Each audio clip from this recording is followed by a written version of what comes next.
Mr. Vincent Kahiya. We want to leave you to present on the topic media diversity in a globalized context, challenges facing privately controlled media in Zimbabwe. Over to you, sir. I think I've been asked to talk about media diversity in a globalized environment and talk about how this affects journalists working in privately owned media. I had written a speech which I was going to read because I didn't want to be misquoted by journalists here present. But what I will do is let me refrain from reading the speech because I may sound like a broken record. Some of very, very pertinent issues that I wanted to raise have been raised by Mr. Muratsi. But I want to talk about two key things, globalization and diversity, and look at how those two aspects affect media. I want to talk about the privately owned media, but I'm also tempted to look at the media in Zimbabwe as a whole. I think one very interesting aspect about globalization is how a lot of people are afraid of it as if it's something that is beyond humans. I've read quite a lot of articles where people don't like globalization. They are afraid of globalization. They say it's coming to take their space, it's weakening state institutions and so on.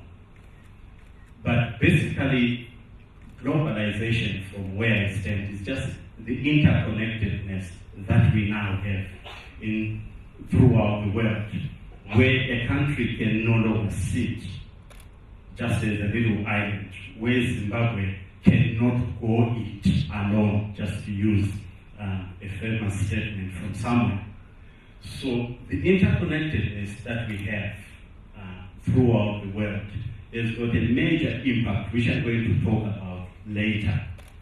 Another key word in the topic that I've been given to discuss is diversity, which I think is a very, very important term, diversity. I had a discussion with a senior official in the Ministry of Information recently on this very subject of diversity. And I think we differ a lot in our definition of diversity, especially looking at the media in this country. His view was a simple one. We have diversity in Zimbabwe, and we started counting all the media houses that we have and media titles that we have in this country. So to him, diversity is numerical numbers. But I think for the purpose of our discussion today, diversity is not the numerical numbers that we have of media institutions, the number of daily papers in the country, the number of weeklies, the number of radio stations, and so on. I think when we look at the aspect of diversity, I want to read a definition here, which I found quite interesting. It says, diversity talks of plurality in the media, and plurality talks of an end to monopolies in the media. So diversity applies to not just numerical numbers. It talks to something more than the word many. I think we have to take a distinction between multiplicity, which is the sheer number of voices that we have, and diversity, which is the number of different voices that we have. So when we look at the media in this country, we now have much more titles which the Zimbabwe Media Commission licensed from 2010 going onwards. And that multiplicity of titles has not brought diversity. That's my point. That's my main point. It has not brought diversity because we have more media players but less voices in those media on those platforms. There's something that I always talk to young reporters back at the newsroom. When Dr. Maduku was still with the NCA, I would say, he's not the only commentator in this country. Can you look for someone else to talk? Dr. Manyeruke is not the only commentator in this country. There are other commentators who can speak. So what you have, I'm just using this as a crude example, is that you may have a stable that has got 4 or 5 titles, but the content in those titles is exactly the same. So what we have in this country at the moment, let me use the example of our rival media house, Zimbabwe. They now have radio. A good development perhaps because it talks to multiplicity. But what do we have? Throughout the morning until 1 o'clock, the radio is reading the newspaper, it's reading the Herald.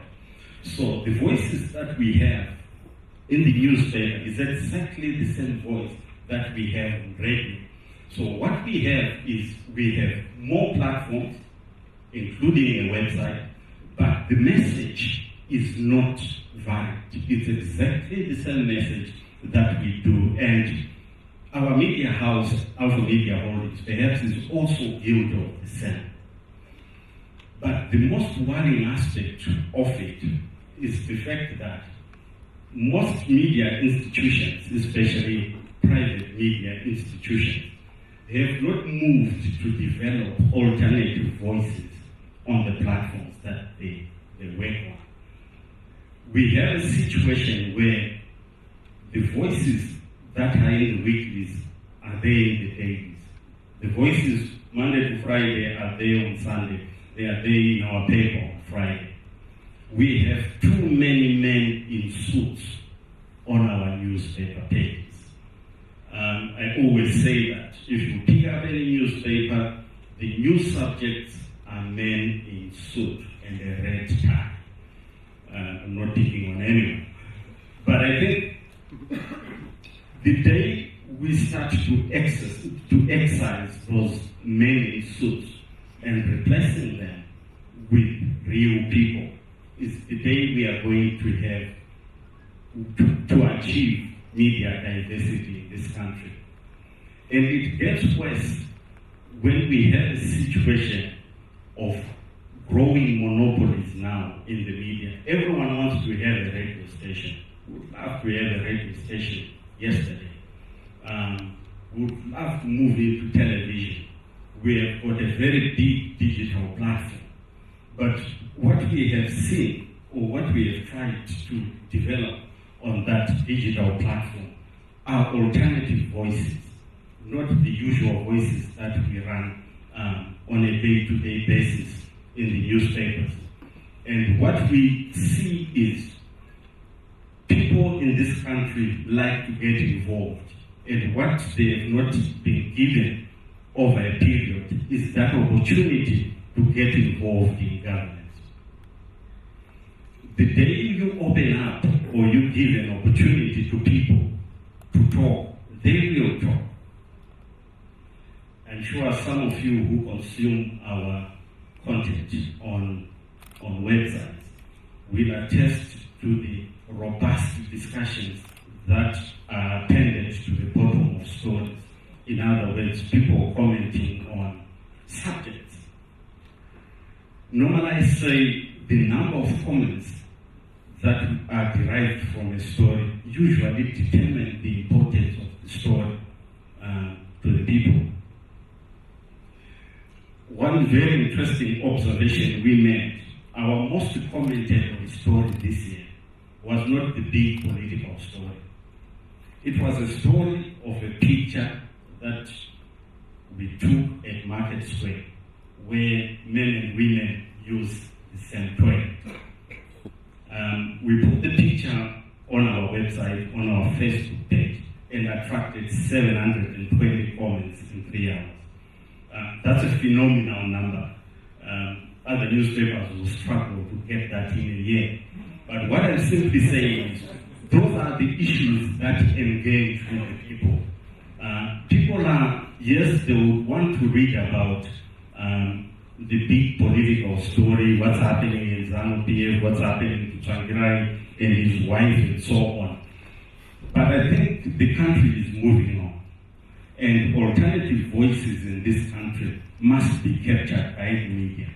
And our ability to capture those voices is what is going to create diversity.